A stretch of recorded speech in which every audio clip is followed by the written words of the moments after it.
pour revenir à M. Grenier rapidement, oui, effectivement, je trouve ça frustrant. Écoute, vous savez, j'ai eu 2 dossiers avec MMA. Puis effectivement, je trouve ça très frustrant de voir les réponses qu'on a de MMA. Très frustrant de voir les réponses qu'on a de Transport Canada.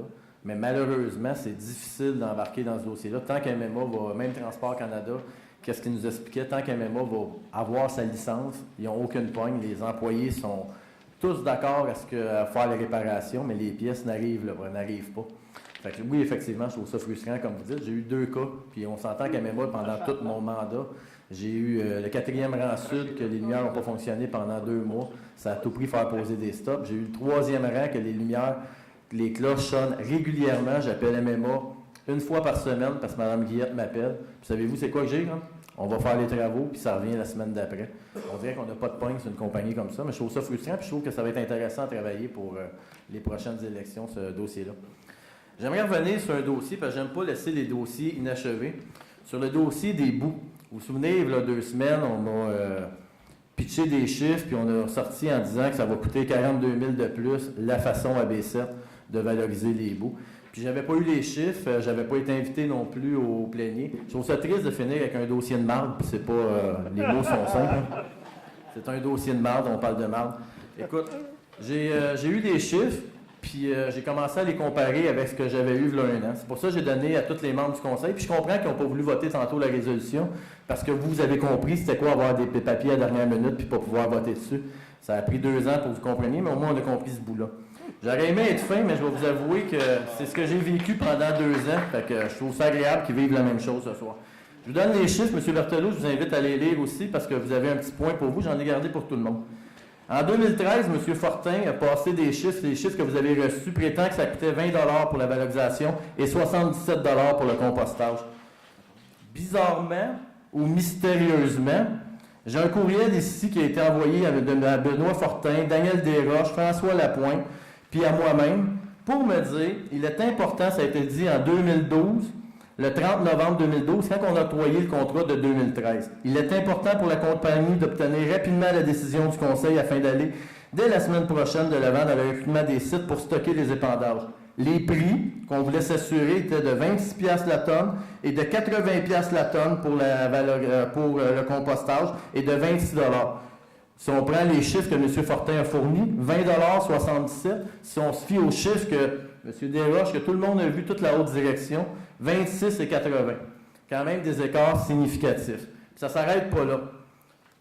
Vous avez vu, là, vous avez les chiffres, les mains, je vais y aller en ordre. Si on prend la moyenne de valorisation, je trouve ça agréable, mais soit qu'on est dans Back to the Future, parce qu'une moyenne, ça ne change pas. En 2010, si on prend ici, en 2010, M. Fortin prétend qu'on a valorisé 4 343 tonnes. Bien, selon le guide du soumissionnaire ici, ça c'est ce que vous m'avez fourni, puis même ce qu'il y a eu, que M. Fortin a fait sa présentation à utiliser. Les chiffres que j'ai débattus avec M. Baudin et ainsi avec M. Desroches, le 26, la valorisation était de 4 343 selon M. Fortin. Puis selon le guide qu'on m'a fourni pour faire les calculs, 3 938, une écart de 405 tonnes. Mais 405 tonnes à 54 $, ça représente beaucoup de sous, là. En 2011, on prétend qu'on a valorisé 4 868. Encore selon le guide puis l'historique que je vous ai fourni, 4 174. Une écart de 694 tonnes. En 2012, on prétend M. Fortin prétend qu'il y a eu 4 657 tonnes, selon les chiffres qu'il a fournis au Conseil, puis je pense qu'il y a eu une présentation, vous me reprendrez. Les vrais chiffres, 3 814 au 31 septembre. Encore une écart quand même de 843 tonnes. Laissons qu'ils en ont composté, parce que je vais être franc avec les chiffres, qu'ils en ont composté un petit peu. Il y a quand même un écart de au moins 600 tonnes. Vous comprendrez que quand on commence à jouer avec les chiffres comme ça, on peut faire dire ce qu'on veut à des chiffres, puis on peut même dire que ma façon de composter ne fonctionne pas, ma façon de faire ne fonctionne pas. Là, j'ai été plus loin un peu. Puis des annexes, là, je peux tout vous fournir les documents. Ça, c'est les documents qu'on m'a fournis pour travailler. On se souvient que dernièrement, M. Berthelot me faisait la morale que c'était interdit d'avoir les noms. Ici, j'ai un courriel d'André Senneville. Depuis les membres du comité de sélection, j'avais parlé de ça, puis on me faisait la morale là, que j'étais out, puis je ne comprenais pas. Depuis les membres du comité de sélection pour l'appel d'offres SA 782 AD12 Pour la valorisation des bouts biosolides inclus dans le transport étaient M. Benoît Fortin, M. Louis Poulain, Mme Isabelle Paquette et Mme André Sanneville. Quand on me dit la dernière fois, j'ai demandé à voir les noms d'un autre devis, on me disait que c'était impossible, puis on m'a fait la morale que ça n'existait pas, que je les avais jamais eus. Vous avez le courriel, M. Berthelot, vous pouvez prendre le temps de le regarder. Là. S'il y a eu une erreur, c'est peut-être qu'il y a eu une erreur, puis ça, j'en dément pas, mais on me les a déjà fournis, les noms. Je vais aller encore plus loin. Écoute, il ne faut pas s'arrêter à ça. Hein? C'est un dossier, vous comprendrez, qui a des coûts immenses. Parce qu'on a eu une recommandation, on mettait qu'on devait avoir une plateforme, sinon nos coûts continueraient à augmenter. La plateforme vaut 3 597 000. On devait faire aussi l'acquisition du lot des 54, 112 834. Pour M. Gagnon, c'était 8 000 tonnes de boîtes qu'on s'apprêtait à mettre dans le 54. Là. Sans qu'on ait, ça veut dire que les citoyens de Saint-Athanas s'apprêtaient à avoir 8 000 tonnes. 8 000 qui rentrent, 8 000 qui sortent. Donc 16 000 tonnes de transport qui passeraient dans le 54. Quand on a présentement, là, que je vais vous montrer, que selon les chiffres, par contre, je tiens à dire que les chiffres, s'ils changent, je ne suis plus responsable. Moi, je parle des chiffres que la haute direction m'a fournis. Là. Puis un 100 000, c'est 4 millions qu'on s'apprêtait à dépenser ici.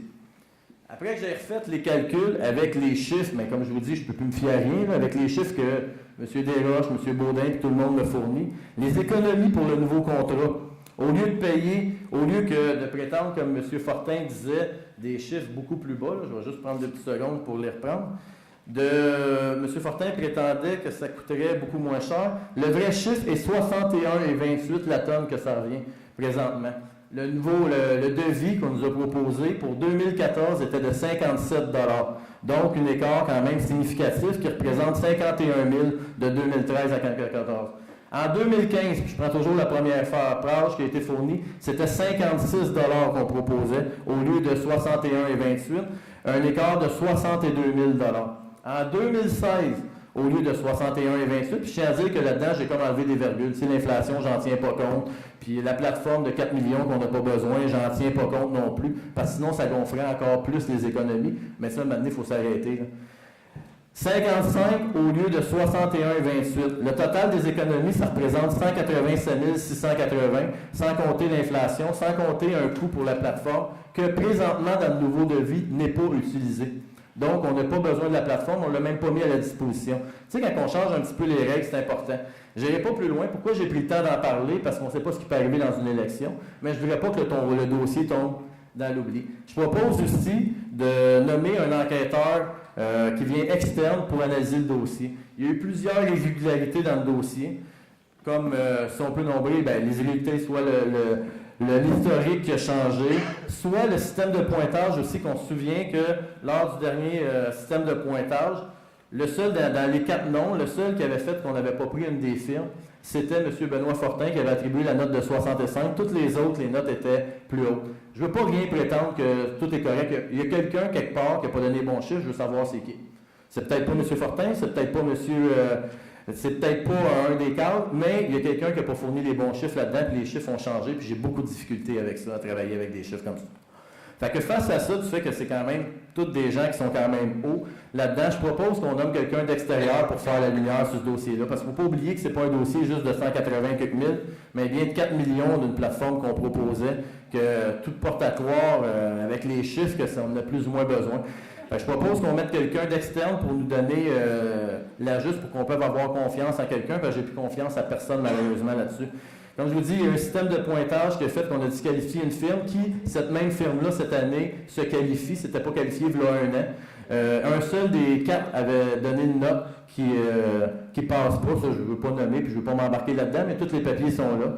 Ensuite, l'historique de valorisation a changé, l'historique avec laquelle j'ai travaillé, puis que j'ai montré aussi à tout le monde, là, que personne ne m'a mis en tort que mon historique n'était pas bonne, elle a changé bizarrement dans le dernier dossier.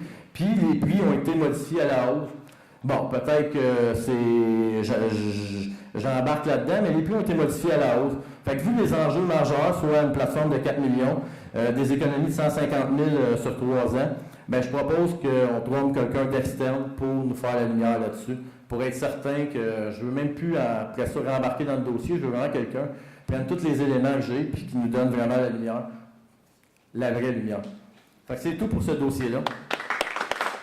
Monsieur le maire, vous avez Alors, merci, M. Bessette. Pourquoi tantôt je l'ai nommé? Parce que je vois, selon les chiffres qu'on m'a fournis la première fois, il y a des économies à faire. Puis c'est pour ça que j'ai proposé de le nommer, mais vous comprendrez que si les chiffres changent, la proposition que j'ai faite tantôt, elle ne tient plus, là, si les chiffres sont vraiment bizarres ou mystérieusement changés. C'est tout pour ce dossier-là. Moi, je laisse le dossier dans mes yeux clos, puis le prochain conseil va pouvoir s'amuser à le regarder. Puis je tiens à dire que si je ne suis pas du prochain conseil, parce qu'une élection est une élection, je vais m'offrir à n'importe qui du nouveau conseil qui va vouloir voir le dossier, n'importe quel maire qui va vouloir travailler le dossier, je vais y offrir parce que, avant tout, je suis un contribuable de la ville de Saint-Jean qui paye des taxes, puis je n'ai pas le goût de payer des taxes pour rien. C'est pour ça que je termine là-dessus. Alors, merci, M. Bessette. Est-ce que vous en faites une proposition de... Non, je propose qu'il y ait quelqu'un d'externe qui vienne faire un inspecteur qui vienne analyser les chiffres puis qui vienne regarder pour qu'on ait vraiment une proposition safe. OK. Est-ce que vous avez un appuyeur? M. Laplante? Est-ce que tout le monde est d'accord là-dessus? Non? Est-ce qu'on prend le vote? Non, mais... Non, mais là, moi, je pourrais pas. Moi, je suis pour, là. Je pense que tout le monde parle de transparence. C'est important que la transparence soit là. Alors, ça, c'est des chiffres. monsieur, madame du conseil, êtes-vous pour ou contre? Contre. Contre? Pour. Monsieur Quentin? Moi, M. le maire, j'ai des doutes, alors je suis pour la proposition. Alors, monsieur Paradis? Monsieur Legrand? Qu'on m'arrête immédiatement ou demain matin? Là, de toute façon, on ne peut pas mandater, là, ça ne se fait pas. Faux. Monsieur Fontaine? Monsieur Lanier? Monsieur Poisson? Monsieur Gagnon? Moi, c'est d'accord. Encore pas, Mme Marco? Pas de problème. Monsieur Berthelot? Contre? Alors, OK, fait qu'on... M. Savard, Contre? et M. Berthelot, M. Savard, M. Gagnon sont contre. Tous les autres sont pour. C'est beau? Prochain conseil. C'est ça. Alors, M. Bessette, est-ce que... J'aimerais aussi qu'une des feuilles, que j'en avais juste fait 12, qui soient déposées aussi à la ville pour consultation. Là. OK. Les 12 que j'avais fait. Sur ça, je tiens à dire que j'ai apprécié mon 4 ans de mandat malgré tout. Je ne laisse pas mes dossiers en vain. Je souhaite bonne campagne à tout le monde. Puis on va se revoir peut-être après les élections. À suivre. Bonne soirée. Alors, M.